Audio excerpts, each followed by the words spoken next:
Everybody, my name is Ty Stevenson. I'm the Waters Brewer, and today I'm brewing my experiment number 13 in the Waters Brewer study. We're just about ready to mash in here, and what my experiment is this time is I'm not adding any minerals to my reverse osmosis water, which is my strike water, and I'm only adding minerals during the boil. None in the sparge either.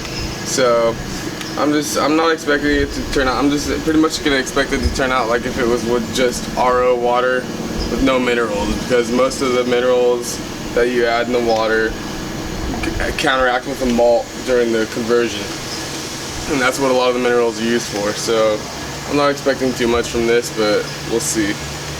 And my water right now is at 161. I want it to get to roughly 172, 171, 170 even. And then I'm going to throw it in my cooler here, my ice chest, my mash tun. And then I'm going to go ahead and throw in the water first. Boom, boom, make sure my valve's closed, which it is. Then I'm going to add my 7.5 pounds of organic 2-row. And then I'm going to add my 1 pound caramel 20. And then I'm going to add my ½ pound carapils. And then I'm going to stir it up. And then I'm going to let it sit for an hour. Get that conversion. Once again, no minerals. Normally, if I wanted to brew an IPA, I would want to add a lot of gypsum to kind of give it more bitterness and more dry mouthfeel. But I'm not doing these experiments for the best of show beers. I'm doing it more to prove a point and to learn something. Yeah, some of the other ones I've done all rainwater, all hose water. I've done excessive amounts of gypsum, excessive amounts of calcium chloride, and all yada yada, a lot of Epsom salt, baking soda, hose water, sink water, all the above. Let's see what we're at. Oh, we're done. That's gonna have to even cool a little bit. Yeah, never trust this laser pointer one here. It says 168 when my thermometer inside is saying 180. So that's 10 degrees off. And I think the one inside is more accurate. So I need to let that cool for 1 second. If you guys have any questions, let me know. I'll see if I can answer them.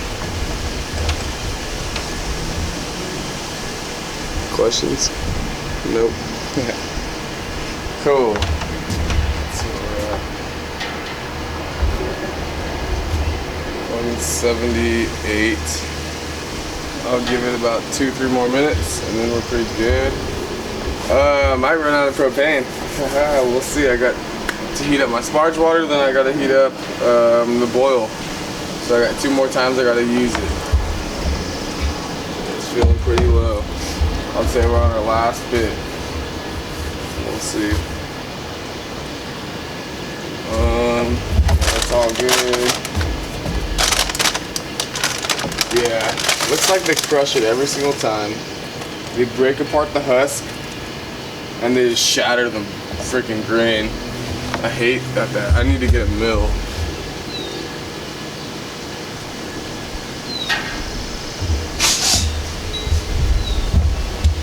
So if it extracts the husk and it shatters it, you'll get a lot of like a cloudy freaking dough ball in your mash. A lot of like cloudy looking stuff.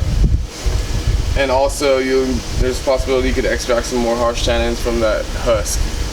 And you don't want that. It'll give you sharp bitterness and it's not good.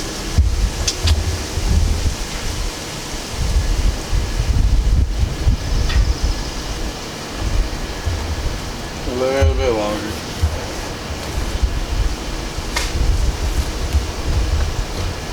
Any questions for me, guys? What I'm doing? No? No questions? Alright.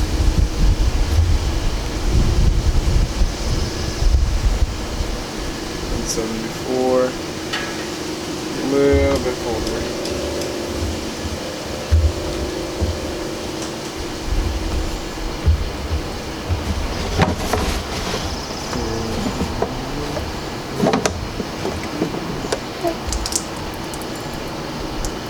Understand. sanitizer in there before. I use that for my bottling bucket. I'll store like 20 bottles in there to sanitize it once.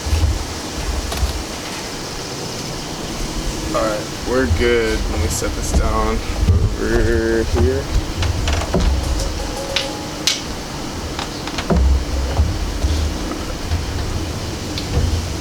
Valve's already closed. I'm gonna pour half my water, or maybe a third.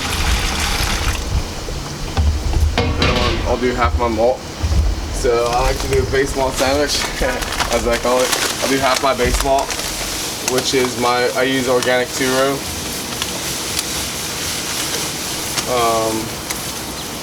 I'll do half of this, and then I'll stir it up and add the rest of the water.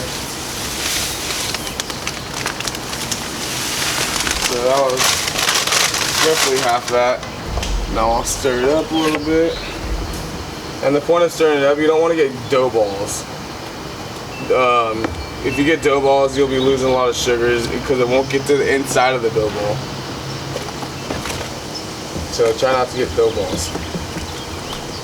That's why if you can have something stirring constantly as you're doughing in, or as you're mashing in slowly, that's ideal, so you wouldn't get any dough balls.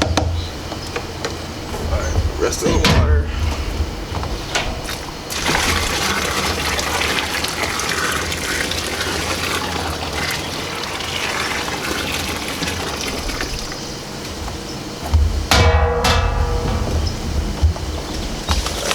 Caramel 20.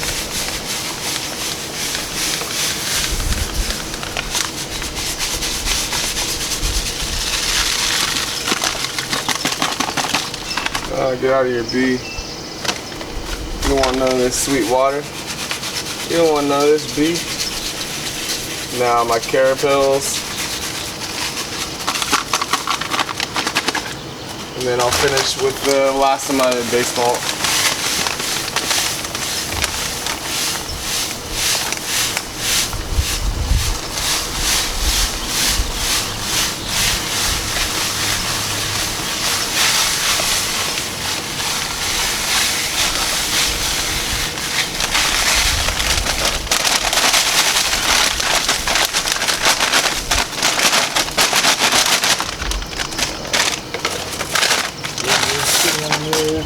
Stir it up. Once again, try not to get any dough balls. You want it as even as possible. And this can be called the mash or the conversion. And typically it'll go for about an hour.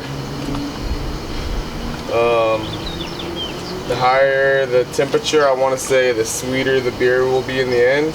The lower the temperature in here, the more dry it'll be in the end. I think that's right.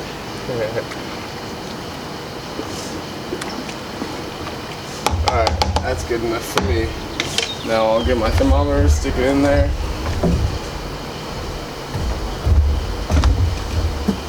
Close this.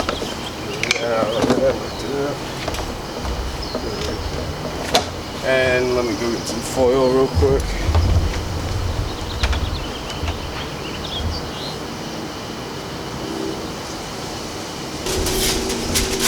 So my strike temperature was 172.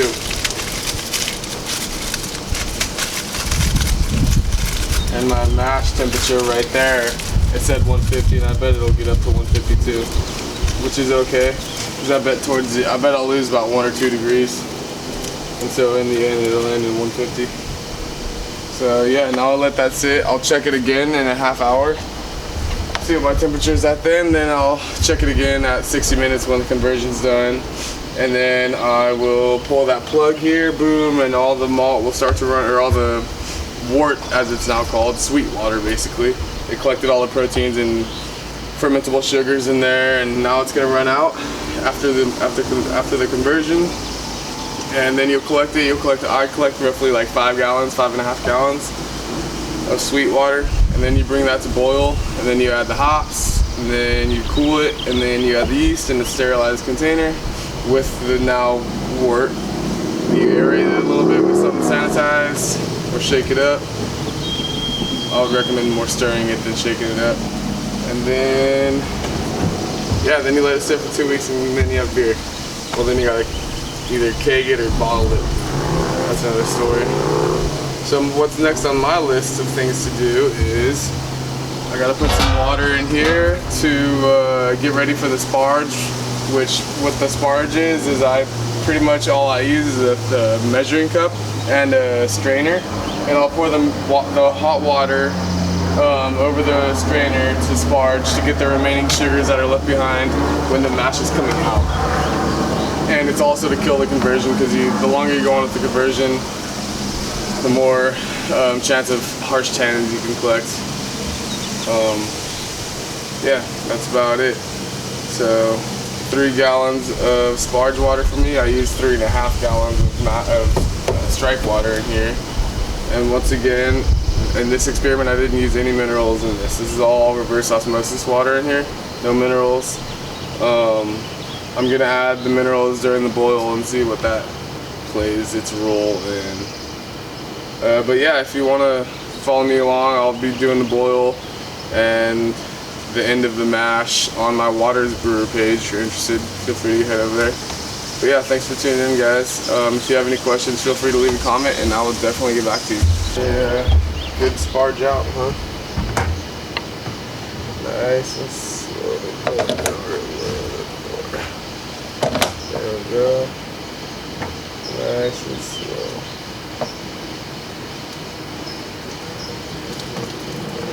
And we're good. It's gonna be a nice slow sparge. I wish it was a little faster, but only a little grain came out. That's good. This is good. I think we'll get good stuff. Good returns. Good yields. So we're at 170 right now. Let's kick this on a little bit more.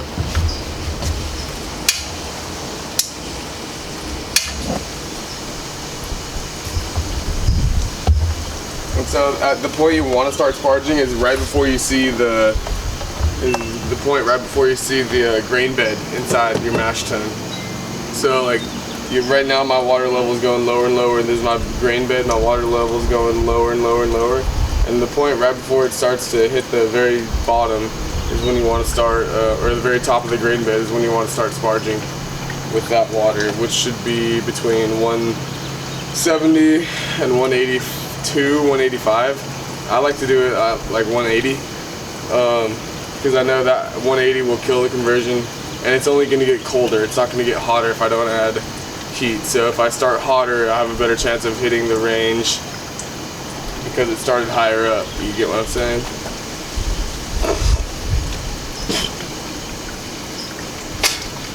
So I'll go ahead and test my mash pH real quick. Let's see. I'm expecting, I don't know. How is it doing? You are. Don't know what that means. Hope it works.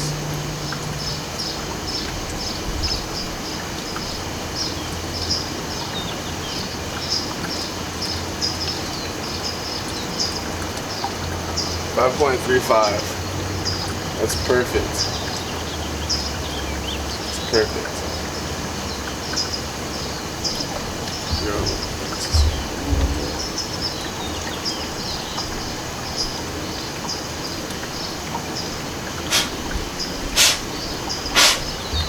Alright, I'll check the pH again at the end of the mash out.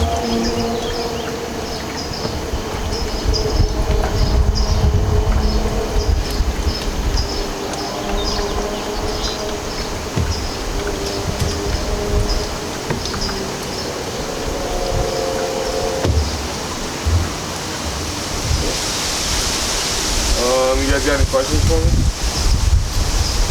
Now my temperature's at 182, perfect.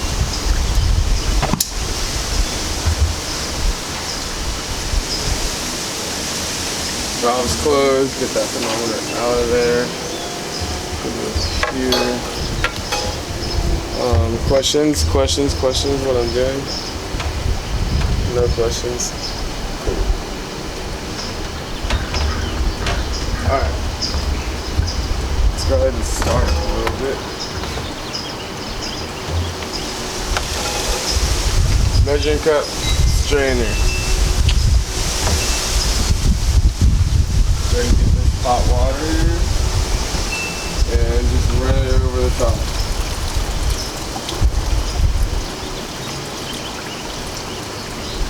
Try to evenly disperse it as much as possible.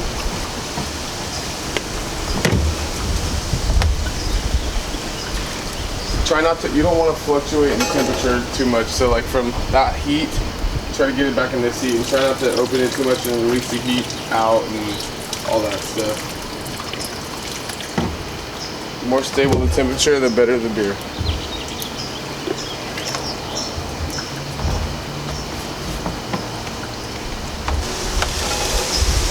Measuring cup, strainer. Try to get this hot water and just run it over the top.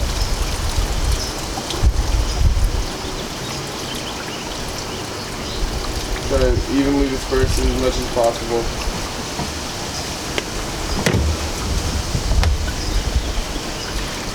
Try not to, you don't want to fluctuate in temperature too much, so like from that heat, try to get it back in this heat and try not to open it too much and release the heat out and all that stuff. The more stable the temperature, the better the beer.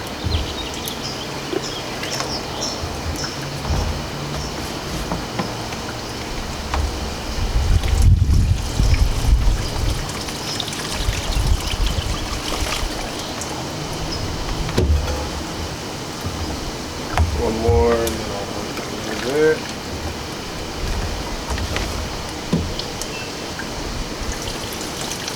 I'm gonna have it at 180 degrees, 182, 180, because I want to kill the conversion. At about 180, or about 175 is about the conversion killer, 172. Maybe 170, I don't know, but the point where you start extracting harsh tannins from the hot water is 182. So I go to about 180. And yeah. I'll do that because I know, like I said, I want to start at 180 and I know this is already getting colder right now. Probably at 175 right now. And that's only getting colder too, so might as well start higher and stay within that 172 range. And then basically keep doing this for another half hour or so, maybe. And then I'll tilt that up at an angle so all the pressure is going right down to that valve. And I'll let it sit there by itself until it pretty much just starts dripping, and then I'll call it quits. And I'll put this liquid, now called wort. Now that's sugar water. If I were to taste that, it's super sugary. Basically, yeah, all this liquid's gonna go into that kettle right there, and then I'm gonna bring it up to boil. Add the hops for bittering, add the hops for aroma. Cool it down to about 70 degrees, 72 degrees, 75 degrees even, and then pitch my yeast, which I have already smacked because it's a smack pack and you activate it 3 hours before you want to pitch it. And yeah, and then you pitch it and let it sit for 2 weeks. My name's Ty Stevenson and I am the Waters Brewer, and right now I am gonna put my wort, which is my extracted sugar water from all my grain, into my kettle. This stuff's real sticky if you spill it. It's like literally like sugar water.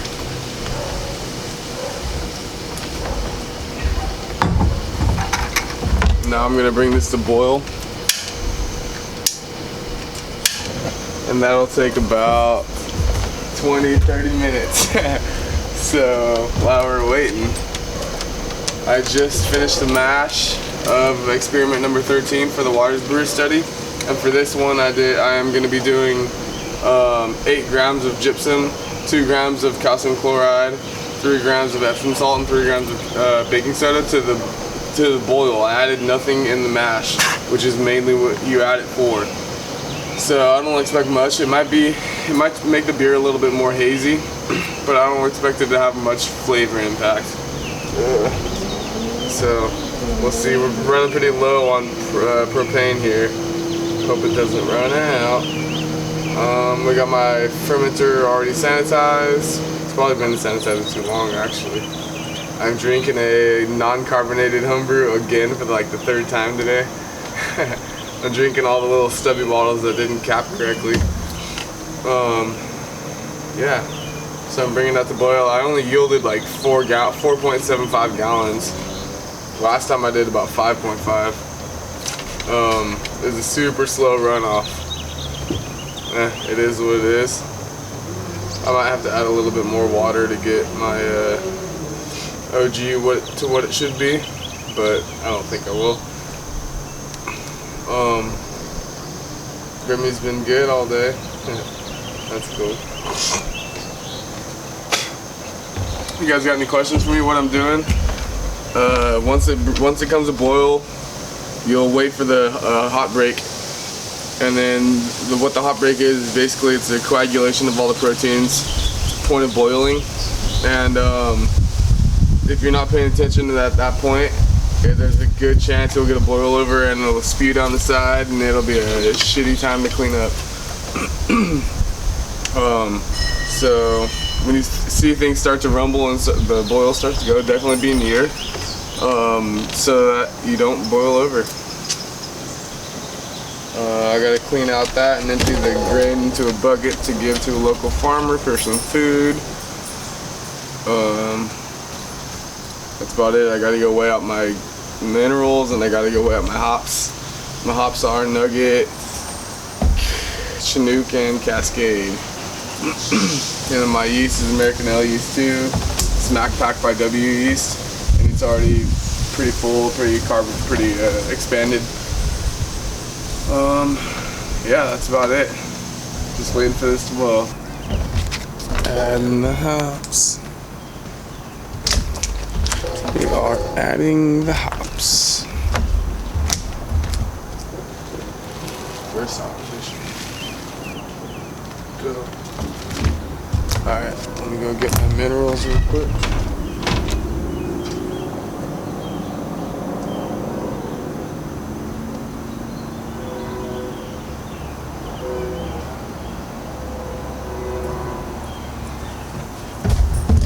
Alright, got all my minerals. Here we can see we got 8 grams of gypsum, 2 grams of calcium chloride, 3 grams of Epsom salt, and 3 grams of baking soda. Get all of them out. Instantly made it foamy and start to bubble. Alright, let's see what this does. Adding it to the boil.